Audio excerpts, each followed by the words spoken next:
warahmatullahi wabarakatuh. Alhamdulillahirabbil alamin. Segala puji bagi Allah. Pada hari ini, hari Jumat, kita bisa bertemu kembali dalam pelajaran IPS. Semoga kalian semua, kelas Zaid, kelas Zubair, Zainab, Fatimah, semuanya senantiasa dalam kesehatan. Pada hari ini kita akan belajar tentang materi keanekaragaman sosial budaya masyarakat Indonesia. Oke, sebelum kita mulai, siapkan dulu buku tema 3, kemudian buka subtema 3. Di situ ada materi tentang keragaman sosial budaya. Sudah disiapkan? Oke, kita mulai dulu dengan bacaan basmalah bersama-sama. Bismillahirrahmanirrahim. Sekarang simak baik-baik materi pelajaran hari ini. Keberagaman sosial budaya di Indonesia. Indonesia itu mempunyai cita-cita memakmurkan masyarakat atau penduduknya. Nah, cita-cita tersebut diraih dengan cara pembangunan nasional Indonesia. Apa itu pembangunan nasional Indonesia? Pembangunan nasional Indonesia adalah usaha untuk peningkatan seluruh aspek kehidupan manusia, masyarakat, bangsa, dan negara. Baik aspek sosial, budaya, ekonomi, dan keamanan. Nah, sebagai modal pembangunan nasional Indonesia itu, salah satunya adalah keragaman sosial budaya.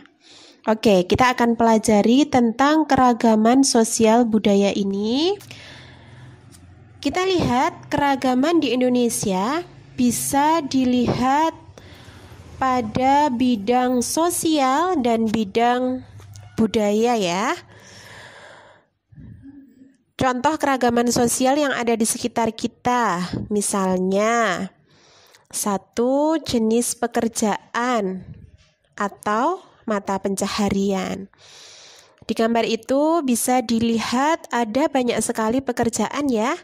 Ada dokter, kemudian ada petani, kemudian ada nelayan, dan sebagainya.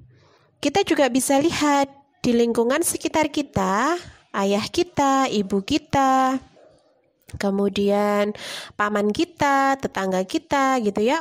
Orang-orang yang lebih besar dari kita yang mereka sudah bekerja pasti memiliki jenis pekerjaan yang berbeda-beda.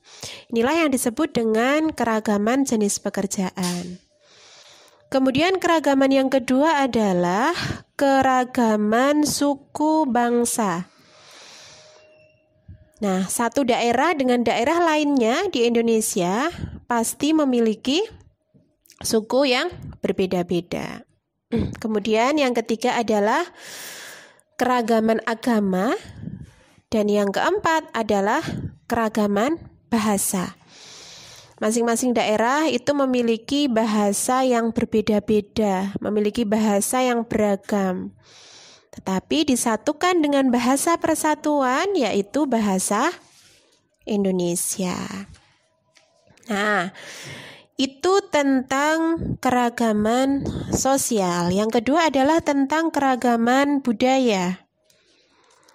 Seperti yang sudah pernah kita pelajari ya, budaya adalah segala sesuatu yang diciptakan oleh akal pikiran dan rasa manusia. Apa saja keragaman budaya ini ya? Nah, kita pelajari bersama-sama. Keragaman yang pertama adalah keragaman rumah adat.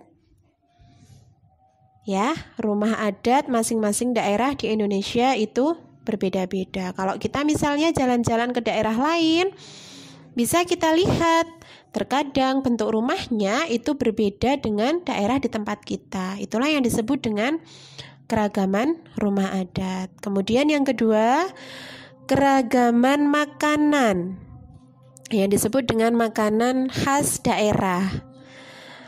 Yang ketiga adalah keragaman upacara adat. Yang keempat, keragaman tari tradisional. Kemudian keragaman selanjutnya adalah alat musik. Masing-masing daerah itu memiliki alat musik yang berbeda-beda. Selanjutnya adalah keragaman dalam pertunjukan kesenian daerah. Ada juga keragaman pakaian adat, keragaman senjata, dan keragaman lagu daerah. Selanjutnya, kita akan lihat di buku kita masing-masing halaman 103.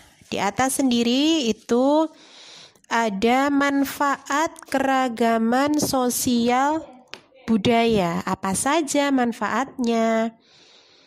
Kita lihat di buku kalian halaman 103 itu, ya, di kolom atas sendiri ada kolom manfaat keragaman sosial budaya. Tetapi di buku kalian baru disebutkan satu saja manfaatnya, yaitu menarik minat para wisatawan asing dan dalam negeri untuk berkunjung. Jadi karena Indonesia itu sosial budayanya beragam, kebudayaannya beragam, maka bisa menarik minat para wisatawan asing. Wisatawan asing itu wisatawan luar negeri dan wisatawan dalam negeri untuk berkunjung. Nah, kemudian manfaat yang kedua apa?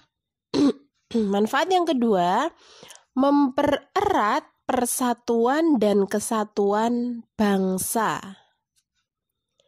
Jadi dengan keragaman sosial budaya yang ada, bisa mempererat persatuan dan kesatuan bangsa.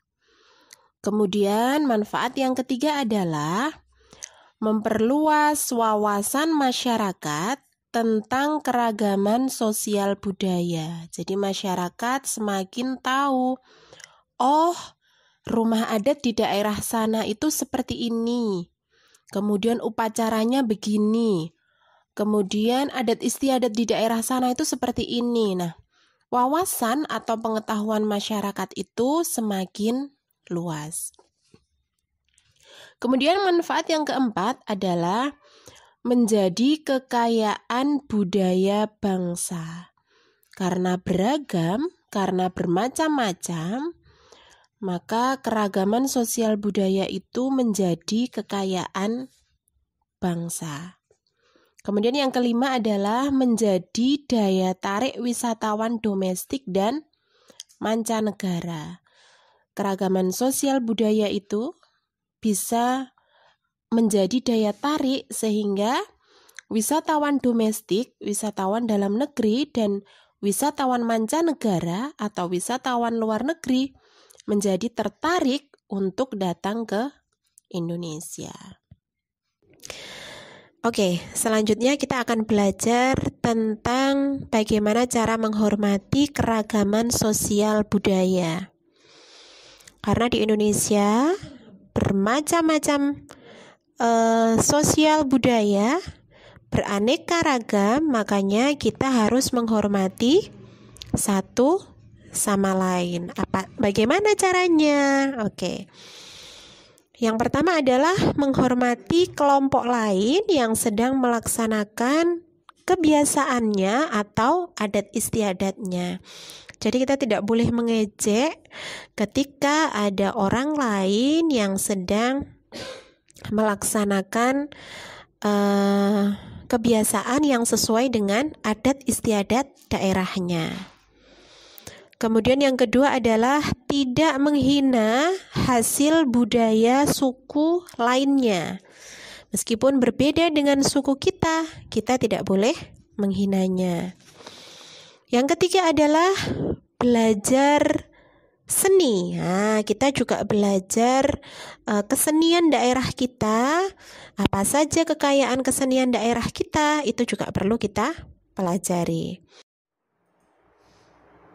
Alhamdulillahirrabbilalamin, kita sudah belajar materi tentang keragaman sosial budaya di Indonesia. Nah, Ustazah Ayu akan sertakan link tugasnya. Pastikan kerjakan semua tugasnya dengan baik. Kalian boleh buka buku, boleh putar kembali videonya untuk menyelesaikan tugas IPS hari ini. Gitu ya. Jangan sampai bolong sholat 5 waktu. Kemudian pastikan senantiasa murojaah, ziyadah, bantu orang tua selalu, dan kita berdoa semoga Allah segera mempertemukan kita di sekolah untuk bisa belajar bersama-sama. Terima kasih. Assalamualaikum warahmatullahi wabarakatuh.